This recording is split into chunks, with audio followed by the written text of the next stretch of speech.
Elevate your new week, fuel your success. SSM invites you to kickstart each weekday with our news update, Between the Lines, featuring the week's top news and analysis, and the most attention-grabbing lines, Deciphering World Event. Between the Lines, you are welcome. Mark Godwin Iwejuwan here in the Milan studio, SSM, Monday starters, Monday news starters. We call Between the Lines.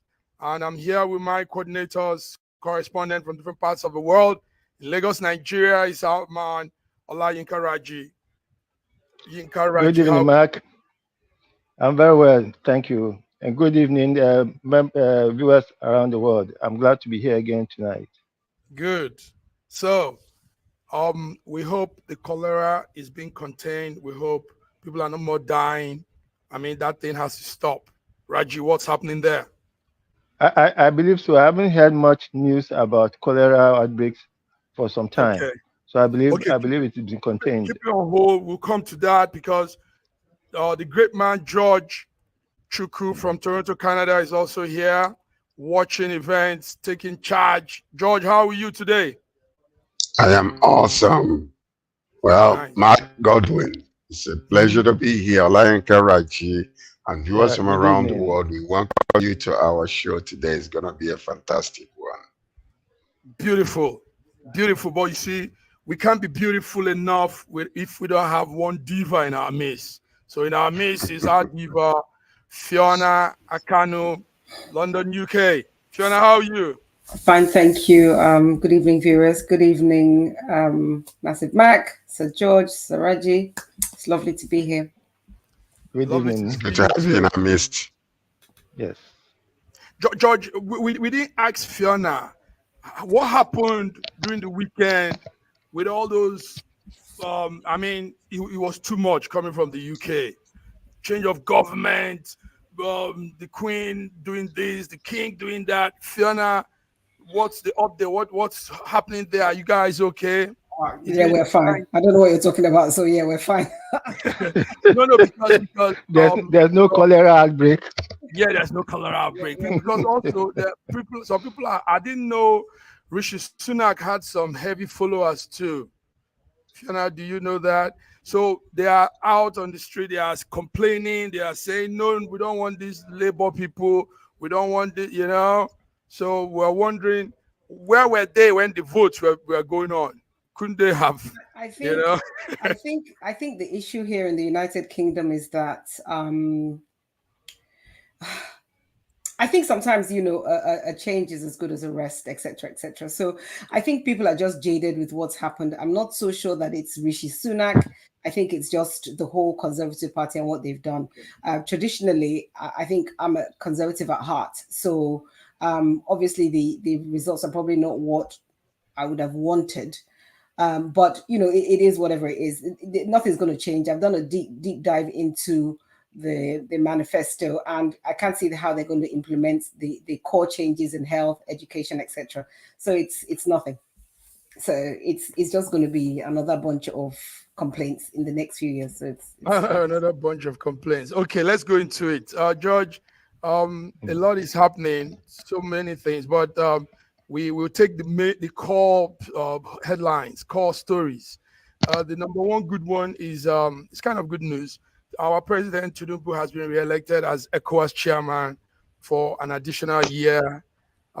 George, is there something he's doing right in the organization that makes them favor him?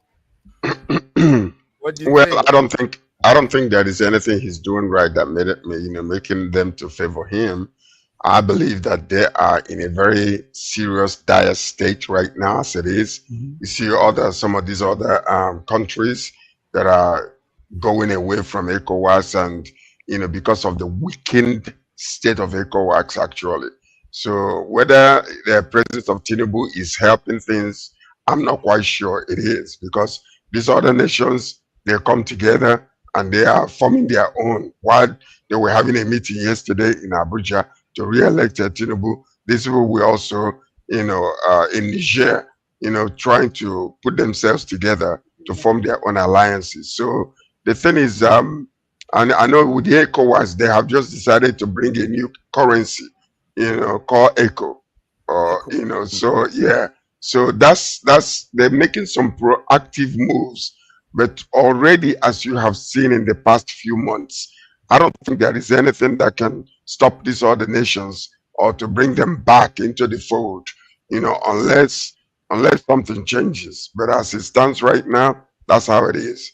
So as it stands right now, we have a divided ECOWAS in West Africa.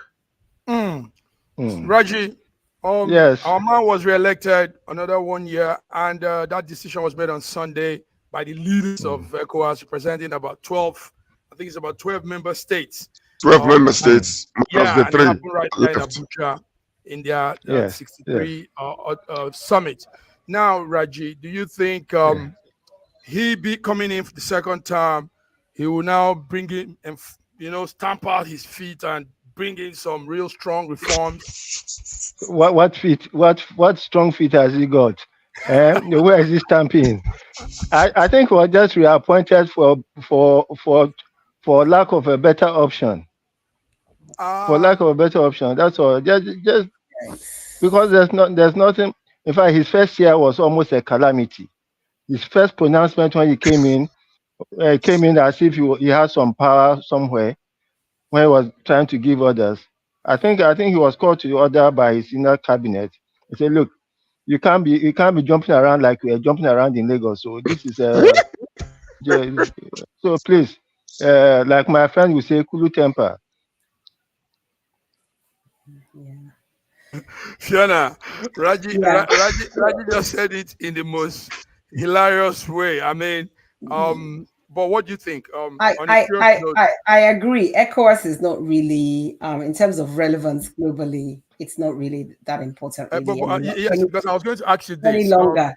So I was going to ask you, Fiona, this could provide him that opportunity to work towards integrating. Remember Niger, Mali, Burkina Faso. Yeah, these countries have recently, they faced challenges because they've had their military coups and all that. So already the union is fractured. So it's a bit of a toothless bulldog. It can't really, it really can't do anything. It's almost staggering, to its conclusion. So that they've re-elected him is actually nothing to report. It's nothing as far as I'm concerned. It's just. But also, George. One of the things they're doing to strengthening themselves. One of the problems we've had in West Africa is because of the insurgency, because of the terrorist attacks, and they have done absolutely nothing to curtail that. So right now, one of the decisions they made yesterday was basically to form a security force of 5,000 members, military men, to help curtail some of these insurgencies. Whether it's going to work or not, I don't know. Who are you referring to? Are you talking about ECOWAS? Are you talking about the ECOWAS. Okay. ECOWAS decided, they're going to do a security. One of the decisions they made yesterday was new currency called ECO, to put together a 5,000 man, military force to combat with the security force, with the insurgencies. Stationed where? Well, it's going to be stationed where? Well, I don't know whether they're going to be stationed in a particular place, but it's going to be a force that they're going to put together to go against all the, it's nothing. Insurgencies. How? What is the strength of the Nigerian army? No, listen. It's a contribution from every nation. That's how it's done. Okay. They can be trained and then put together to go after wherever the insurgency is strongest. They can go after such a place. That's what I think they're trying to do. How the logistics going to be? When they meet together, I will call you so you can join me, so all of us can sit at the table and discuss it. Because it's actually hilarious. Anyway, in his acceptance speech, he said some things that I took note of. He said he's here now to serve, build a democratic value for Africa, and we hope he will do his thing. Because like Raji said earlier, maybe they had no other option, but if there are situations like this, the option they pick should be able to make a push, make an impact. because the willpower is there now. He has the support of the member states. Okay. The problem we have is that with Tinubu right now as the leader of ECOWAS, is he did not start well at all. His exceptional acceptance was so weak and so bad that he's actually, remember what he did with Niger, cutting them off and basically destroying the people, in Niger, until the force came back and said you cannot do that, and then they had to scale him back. So for him to come out again to want to use sweet honey tongue to bring them back is going to be very difficult. And I'm telling you that right now, because these military men, they are ready to forge forward, and they're ready to bring other nations, among them in order to form their own alliance together. Yeah.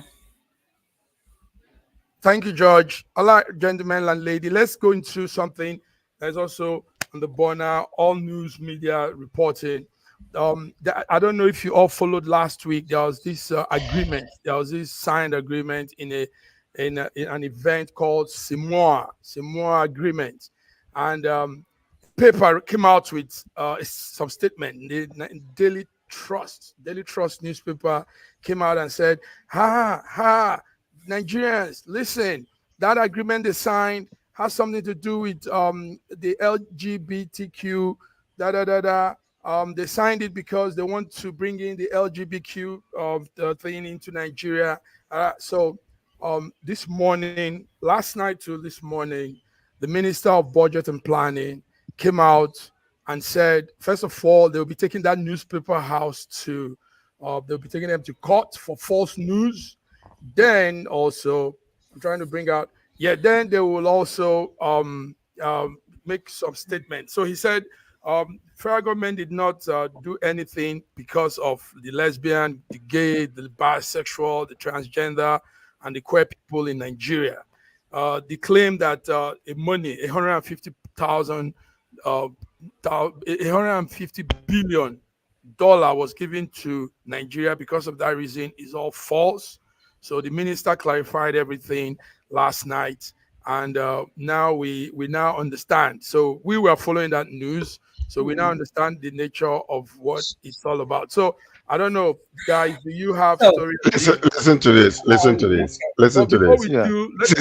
Let's bring in Godwin. Let's bring in Godwin. Godwin from Moscow, Russia. You're welcome. Between the lines. Thank you so much for having me. Okay, welcome, Godwin. Okay, like I was saying before, listen, the thing is, you see, the style of the government that we have right now is almost a mixture of military and civilian rule.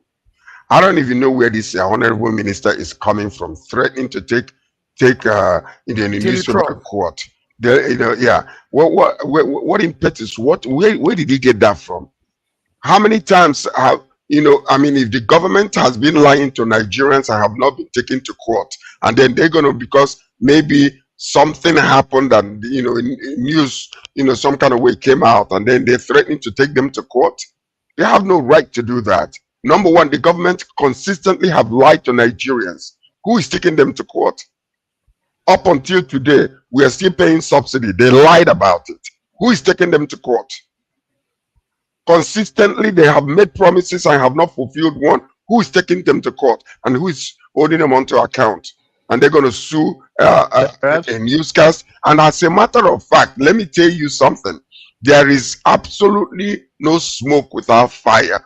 What these people are reporting is written in there if we do our own investigation. So all this nonsense, they are crying out. We have a constitution in Nigeria, but I can guarantee you, before that money was given to these people, on the line, go and read the fine prints there. Somewhere this is included. That's what they do. Okay. Yeah, Fiona, go ahead. So you got the story, right? Yeah. So it seems to me slightly strange that countries in the European Union would append themselves to something that was not anti-discriminatory. Now, the EU itself, actually, the LGBTQ plus agenda, it isn't actually enshrined within the EU specific legislation. However, there is an anti-discrimination law that's enshrined within that legislation. So for me, I find it strange that there would be an agreement that they would be party to or part of that doesn't have a clause about this current trending agenda. I find it strange. I really, so yeah, I find it almost unbelievable that there is no clause of a nature that's anti-discriminatory contained therein. I really find it difficult to believe, because at the cold face, the most basic thing, the LGBTQ and anti-discrimination agenda is enshrined in everything. So I'm surprised that they would be making an agreement with anybody and that wouldn't be there. That it surprises me. That's what I'll say. I wasn't able to get the document and see the fine detail of it, but looking at the members or that signed the agreement, it would be surprising. It's like if that was what I believed and that was what my constitution was enshrined in, it would be strange for me to have an agreement with the third party to something completely contrary to what. So I agree with what Sir George said, that surely there can't be any smoke without fire. Surely. Surely there can't be smoke without fire, Raji. But we know where the beginning of this whole story. Yes. Remember, they had the Cotonou agreement. And it was from that Cotonou agreement, these partners all agreed and came to a framework, and adding the European Union. The whole aim is to promote, like they said, sustainable development, fighting climate change and all its effects, generating employment opportunities for Africans and those Caribbean countries that are involved. So, but what this paper was saying, Daily Trust, is that some amount of money was given to some of these countries so that they can allow the LGBTQ plus, into their system of governance and everything. So, Raji, let's hear you. Somebody is giving thumbs up for Fiona. Fiona, you said that very well. There's a thumbs up for you there. So you go home with that. Raji, let's hear you. Come on, Raji. Go ahead, Raji. Okay, I think Raji is frozen. Okay, Godwin, I think you're following what we're saying. Did you get the storyline?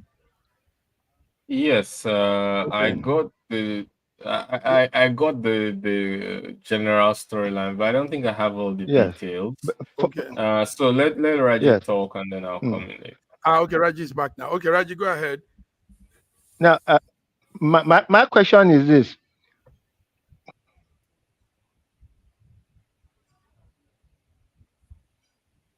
Yes, we can hear. Yeah. Okay, no, he's frozen. Okay, so like we're saying, that agreement has some clause to it, and George is also making us know that there's no smoke without fire. Daily Trust couldn't have come out without saying, without their investigation, So, but Godwin, do you agree that?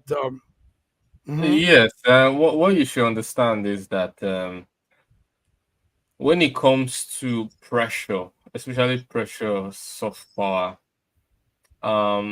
there's absolutely no limit to which they are willing to go, especially those who are used to unipolar hegemony. There's absolutely no limit to what they are willing to push to get what they want. And no one is really safe or off their reach when they really make up their mind to do something, and there's a kind of consensus among their shareholders or power brokers. It is clear what we can establish as a fact is that there has been several attempts to push LGBTQ plus and other alphabets agenda across Africa. That's a fact. We can agree on that. Now, are they likely to do the same again? Yes, they are likely to do the same. Did they do the same? We don't have concrete proof for that. But you see, when you can choose how any country can choose however they want to live. If they decide that they want non-discrimination, they want everyone, they want to promote LGBTQ, they at the expense of traditional family values, it's fine. If the majority wants that, it's not a problem. But imposing it on another sovereign country like Africa, that is unacceptable. Your country, your rules, do it the way you want. But for countries that are conservative and respect traditional views, there's no reason to force such views on them, and that's my take on it. Wow, and that's a good one. Straight up to the fact. Yes, Raji, can you go ahead? My concern is that is the $150 billion for Nigeria. Is it a loan? Is it a gift? Is it something to encourage us to go the LGBTQ YXZ route? Why? Because if it's a loan, I don't see why we should take a loan. If it is a gift, well, thank you, it's a gift. But if it's a gift to force us into that agenda, I don't think we should. It's something that we should follow. If the Western world could look at polygamy as something not acceptable, how can they expect us to look at bestiality, to look at man relationship as something acceptable? It is not. So whatever the case, and like I've always said, the government has been deceptive. The government is not telling us the truth, and the government is hardly ever able to convince us that it is not doing what it says it's not doing. And I believe in the doctrine of inverse relevance, where the government tells you that they are not going to do something while they are busy pursuing that same thing that they said they are not going to do. So I don't trust the government. The government has not given us sufficient space to trust them. And therefore, until we see the nitty-gritty of the agreement, I'll go with the Daily Trust News, Daily Trust report, that there's something hidden. There's something hidden.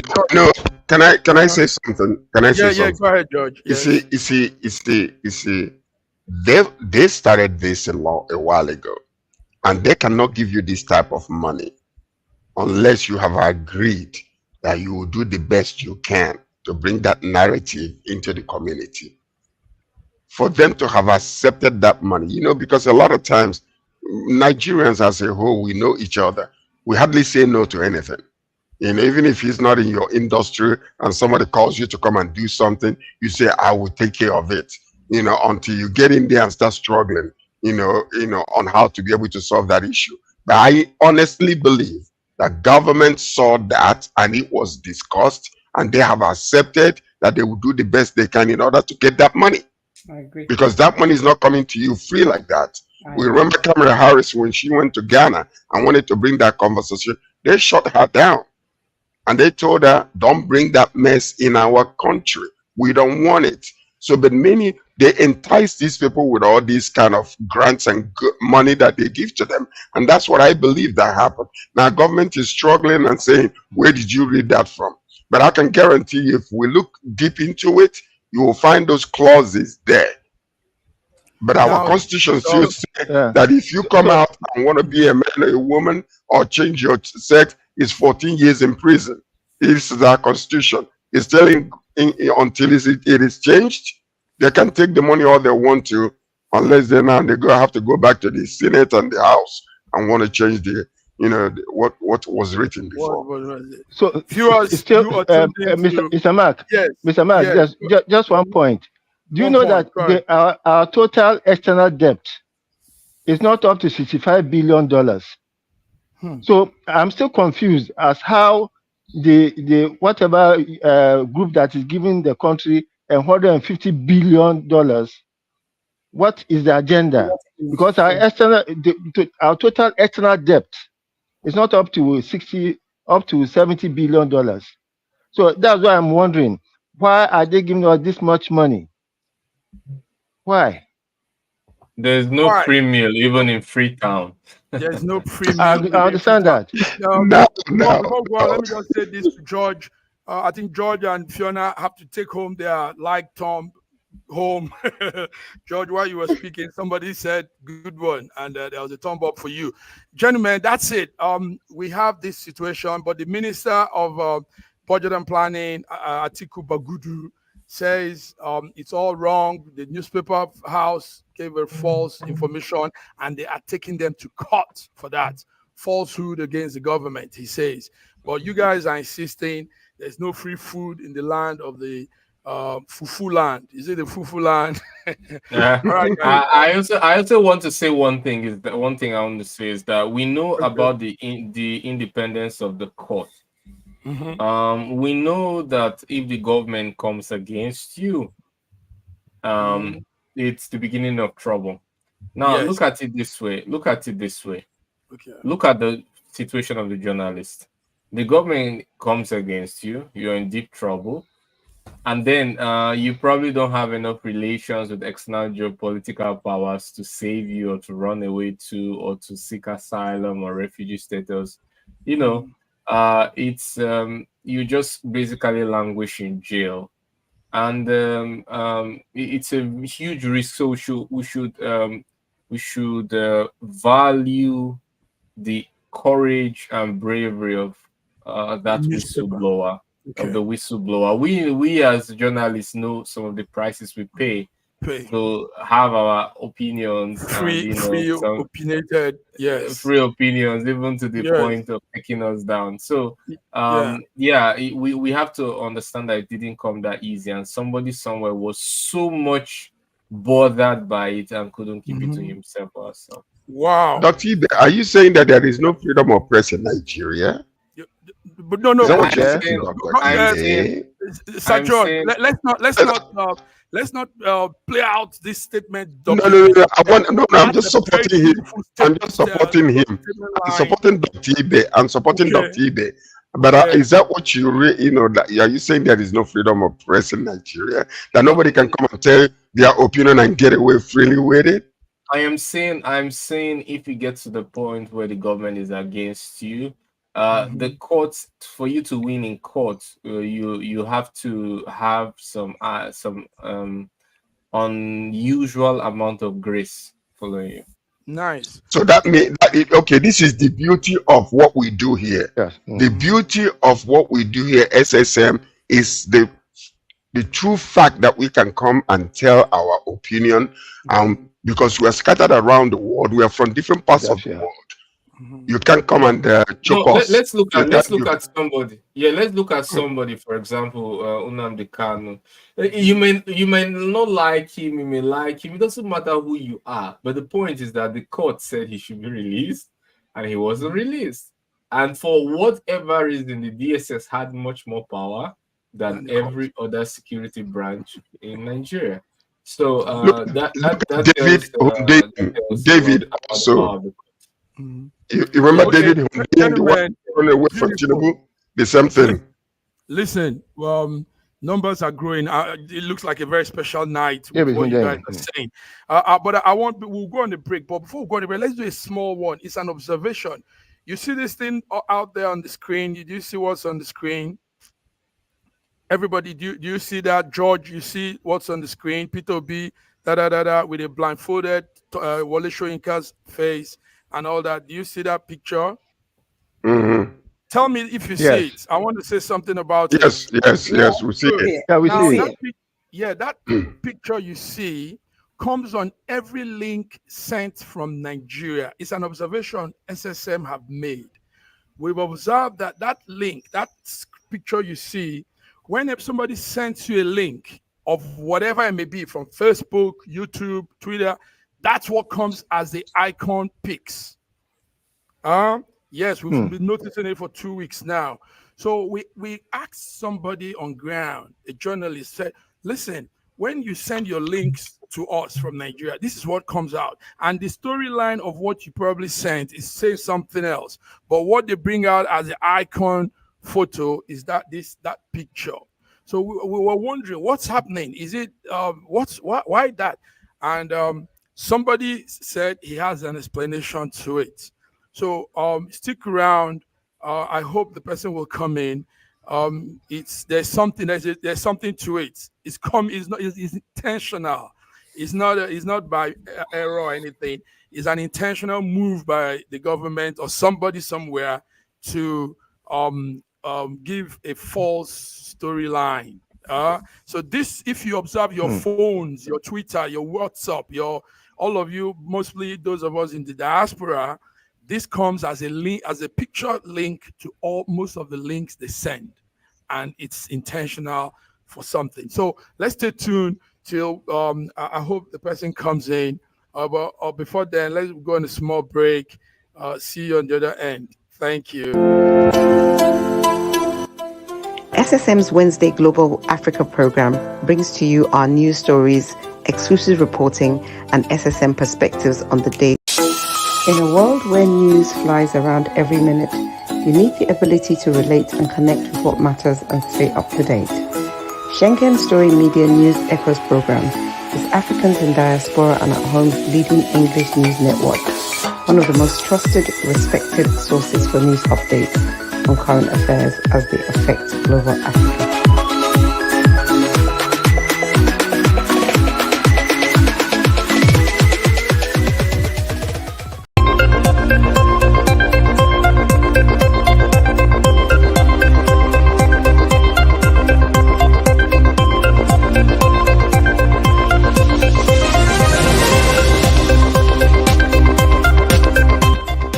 SSM News Echoes Between the Lines is a lively conversation program on news updates every Monday at 8 p.m. UK time, 8 p.m. Nigerian time, and 9 p.m. Central European time, giving real-time updates as they affect Africans all over the globe. You are welcome. SSM Monday Between the Lines. Raji, you're there. Godwin, you're there. Yeah. George, you're there. That will come in. So let's continue with some of the news. Let's come international now. There is a news we're hearing from United States. George, we hope you're following what's going on. The Democrats, after that very interesting debate, the Democrats they're kind of planning. We hope it's not a coup, within their party. But anyway, there's something shaking. But Biden came out early this morning and said, only the Lord Almighty can make him step down from the presidential race. So that means there's a plan to take him off because they say he's not coherent. He's not really getting it right as a president. And George, we want to know what's happening there. The presidential candidate for the Democrats, Joe Biden, looks like he's on shaky grounds. The party probably don't want him to continue the four-year term. What do you have on that, George? Well, there's been an internal pressure on him to, maybe, step down and allow somebody else, to take over. And but the truth is that, like he said, he will not step down, and he believes that he's going to win the election. And so the thing is this, I mean, if you look at it from the standpoint, some of the donors are actually threatening that if he does not step down, that they will not continue to support him.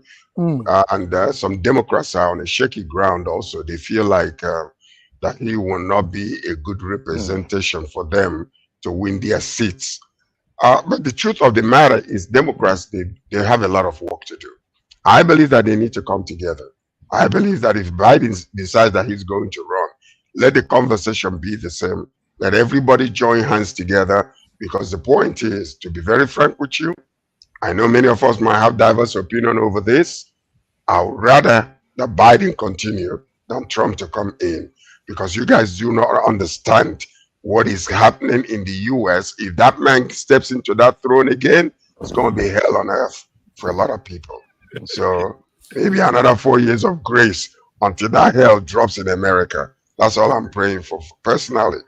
personally. Trump is my man. Trump is my man. He's my friend. You know, he's my man, but not this time, bro. The trumpet shall sound. Biden said Yes. he goes through a cognitive test every day, and Yes. he comes out positive. The result is good. He's well. He's sane. He's together. Yes. But we saw it. I saw that debate. I mean, I had to snap off because it wasn't up to standard. Samak, Biden is marking his own scripts. He's taking an exam that he set for himself and he's marking his own scripts. So he can tell you that he's going through cognitive tests every day and he's coming up tops. But the facts are very, very clear. And the Democrats are in a very tight place now. The first time I saw Biden with his dark glasses, I knew there was something he's hiding behind those dark glasses. And when he takes off his dark glasses, everybody will run away from him. Because he is not lucid enough to lead the United States at this time. Just as even Carter was not in a worse situation before he lost his elections. Carter had a small mishap. He was trying to jog to prove that he was still strong, and he fell. That was enough. That was enough for him to lose the elections. So with the first outing at the debate, you can say anything you want to say about Trump, but Trump came out much stronger with all his lies, with all his posturing, than a very feeble, almost incongruent Biden. The stature of the United States demands that you should have somebody macho as their head. Thank you, Raji. Biden doesn't have it. Thank you, Raji. Fiona, the 81-year-old man used a line, and when people use that line, it comes you want to say, "Oh, let's just leave him." He says, "Only the Almighty Lord can make him step down." Do you think his wish, or what do you think, Fiona? What's your view on this? So, from a very sentimental point of view, I think it's always sad when an older person becomes frail and feeble and perhaps not as mentally capable as they were. I think that's always a sad thing to watch. And it's especially sad to watch it being played out so publicly. So I think that's the first thing that I think. It's we kind of expect the leader of the free world to kind of be charismatic, to be able to be very eloquent. We expect him to be able to speak well. We expect him to be able to make a lot of sense when he says stuff. We expect that when there's a debate, after the debate, we're all like really excited and we don't really know which way to call things. And I think this was a really unfortunate presentation of his candidacy. The flip side of my sentimental feelings is the sentiment about what happens if Donald Trump goes on to win the elections, which is seeming to be a possibility. People are going to vote brain and brawn over something else.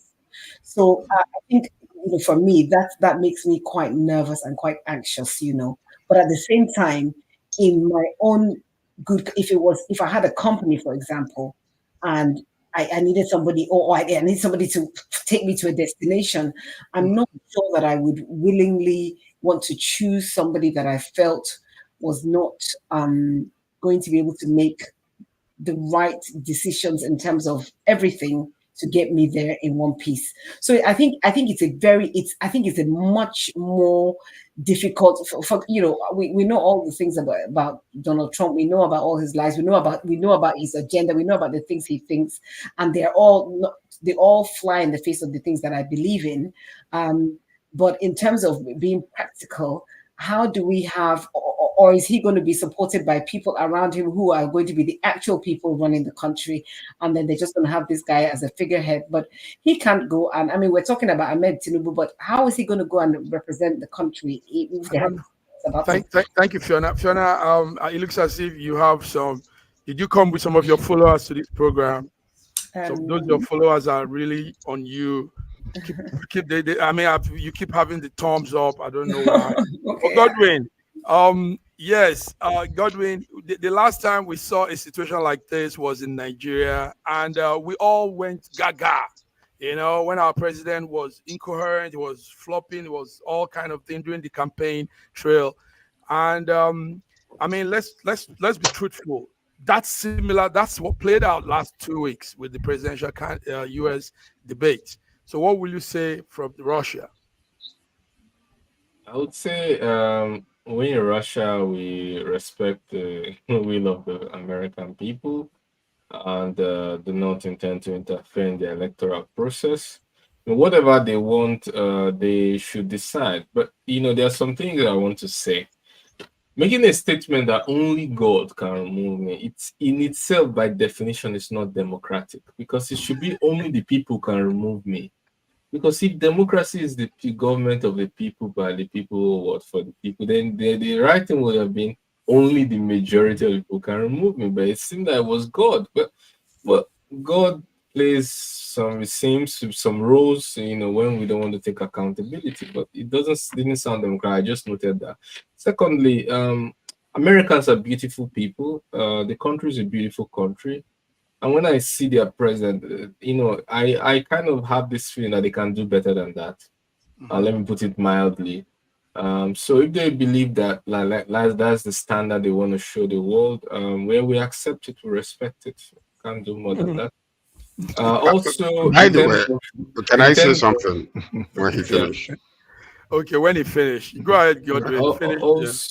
Also, when you see an old person at his age, another person going through that torture, I mean, you think about, first of all, you want to throw over some pity, but at the same time, you see that the extent is not enough to call it pitiful. It's abuse, because when people close to him do not say, you are useful to us politically, but emotionally, physically, it's not good for you. You need to you've reached the stage in your life where you need to enjoy your pensions, your family, and everything. And the most painful part is when the wife clap for him. Come on, you did well. Come on, you did well. Yes. And I see the desire for power more than the spouse's well-being. And it hurts me to the core. How can you want so much power? Now, also, God, everybody wants to interrupt me. Everybody wants to interrupt me. No, but the last I think you have already made your point. Let me correct you first. Let me correct you first. Number one, he never said only God will make him lose the election. He said to be the nominee, that he stands on his decision to run. That the only person that can that can talk to him to step down is God, because he is insisting on running. Besides, anyway, our president, who is Tinubu, is older than what's his name? If you really want to tell the truth, Tinubu is older than this man. Go ahead. Some points you've raised now. First of all, what is being said is insinuated that only God can be the major force in determining his decision to step down. However you look at it, if the democracy, by being a government of the majority of people, even if you see any signs that a majority of people want you out, you should make that decision to step down or give them a chance to remove you, because that's the tenets of democracy. And so comparing bad examples and justifying as a reason, it doesn't make it good. I'm not here to condemn America and their choice. I have clearly said that we'll respect it. I wish you know, unfortunately, you're not making any sense in that particular area. You're not making any sense. No. The man never said, listen to me. Let's just to this. No, he's not.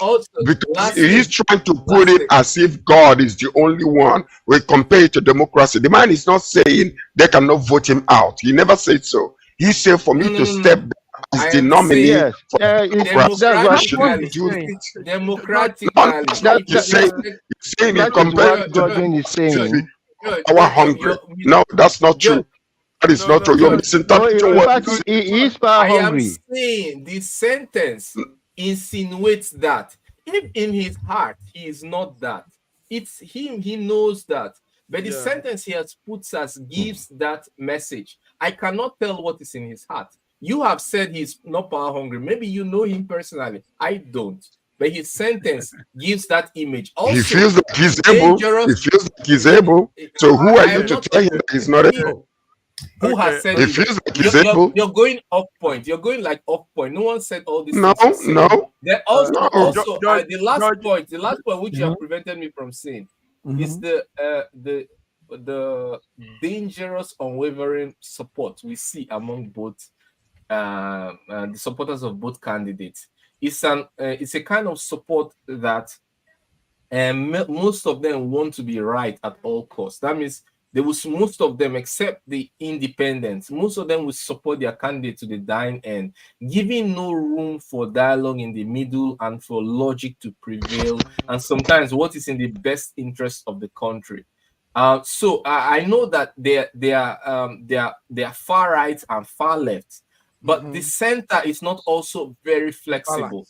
Yes. It's not also very flexible, and that's very dangerous for any country because the logic cannot prevail. Listen, Godwin, you were straight up. You weren't sentimental, no emotions. You said it as it is because it's logical. And to crop it up, it's not just the wife and some of these fans that are clapping. His son, with all the felony, all the allegations on him, is pushing hard to make sure the father stays on.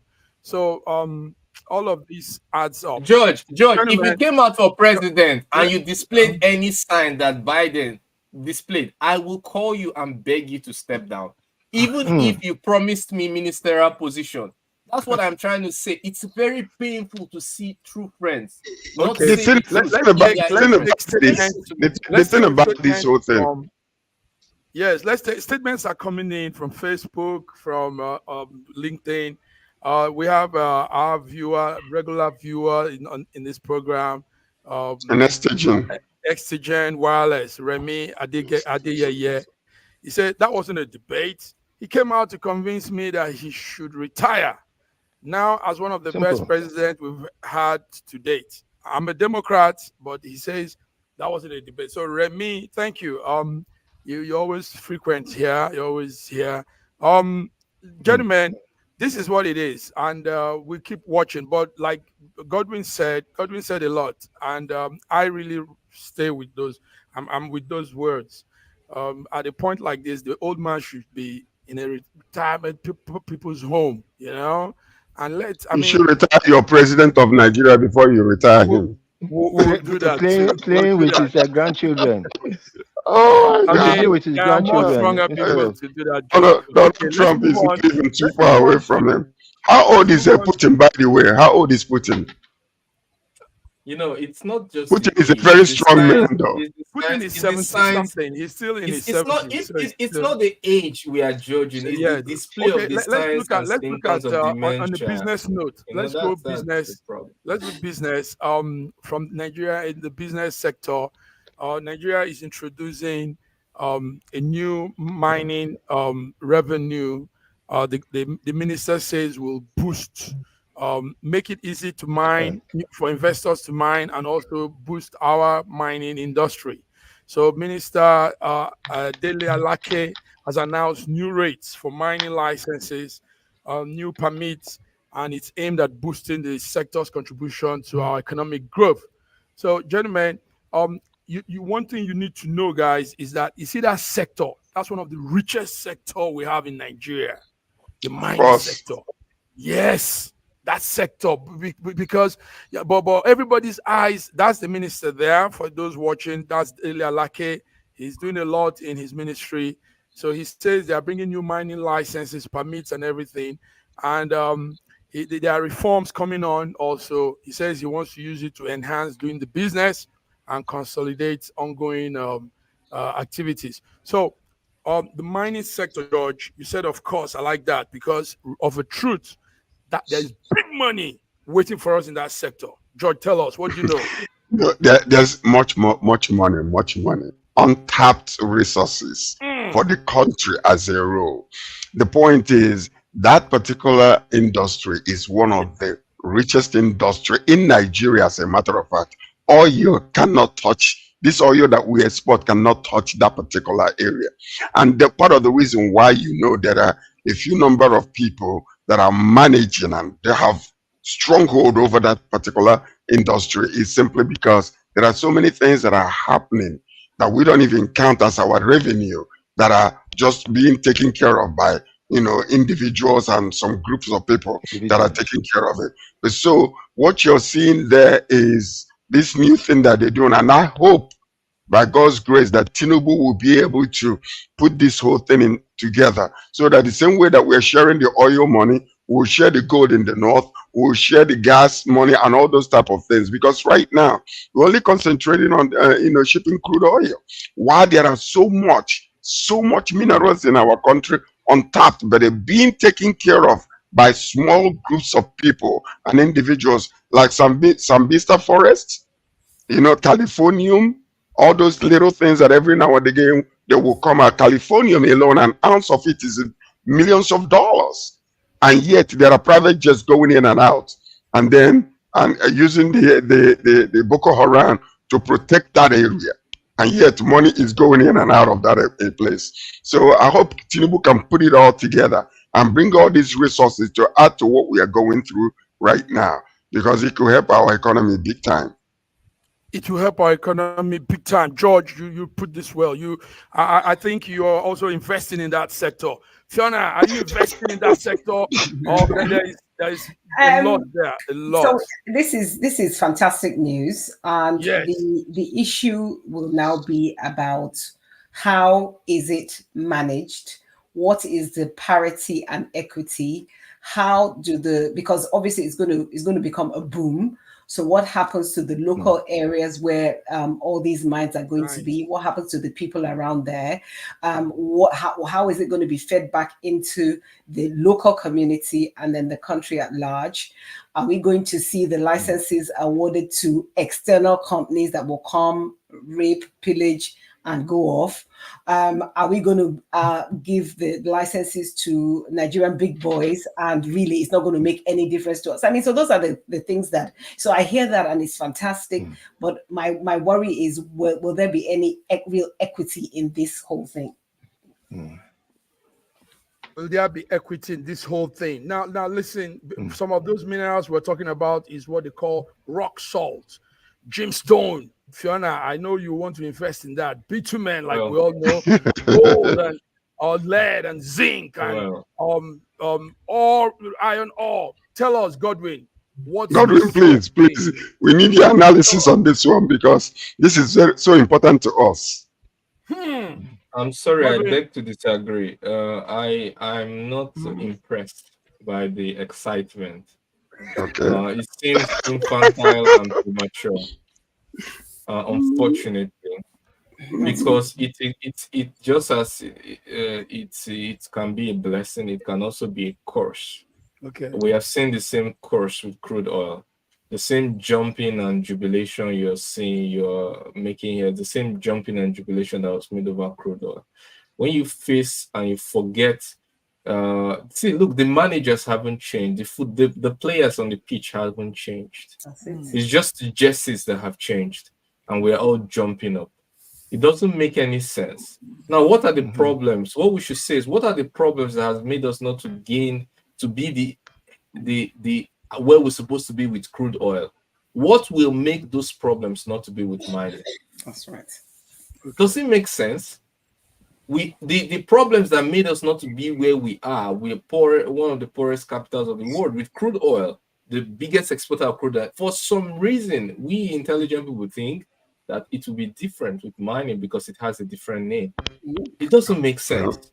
So what are those problems, and what are the potential problems we can see? Number one, because these things are exported and pegged in dollar, we are going to have weakening of the currency. We are going to have re-importing of inflation, global inflation. Number three, we are going to export low-skilled materials and re-import finished high-value product, which those things are used to make. Let me give you an example. We export lithium. We're going to re-import batteries, which cost 10 or 20 times more than the price of a ton of that raw material. Going to re-import those that at a more expensive price. We are going to export materials, export jobs, and re-import inflation as an exchange. What has changed? Nothing has changed. Will the corruption reduce? No. If the players are the same, only the jerseys change. It is logical to expect that no revolution has taken place, and the same level of corruption will still be abound. So I don't really understand. What we should invest on is how to reduce corruption, how to increase education, how to even stop. Maybe now we've discovered is stop the export and instead build factories that can use these materials to produce products that we need in Nigeria so that we can be self-sufficient. For example, if we have lithium, what we should be thinking about is how to build battery industries. If we have crude oil, what should we think about is how to build refineries. We should not be prematurely excited over things that are potentially a curse to our economy. I think I've said enough on that. Thank you. Yes. You know something. I agree with you, Dr. Godwin. But the problem we have also in our country today, if you go to Nnewi today, you could actually, given the opportunity, they can build 10 factories, battery factories in that place. But the problem we have in Nigeria is what's happening now. The people that are capable and have the ingenuity to do such a thing are being stifled. Today, as we speak, if you go to Nnewi, there is no factory, you will not find there, both big and small. The Nnewi, just by themselves alone, can build 10 battery factories that will be on international standard, but they will not allow them to do this. So those are the causes that we're.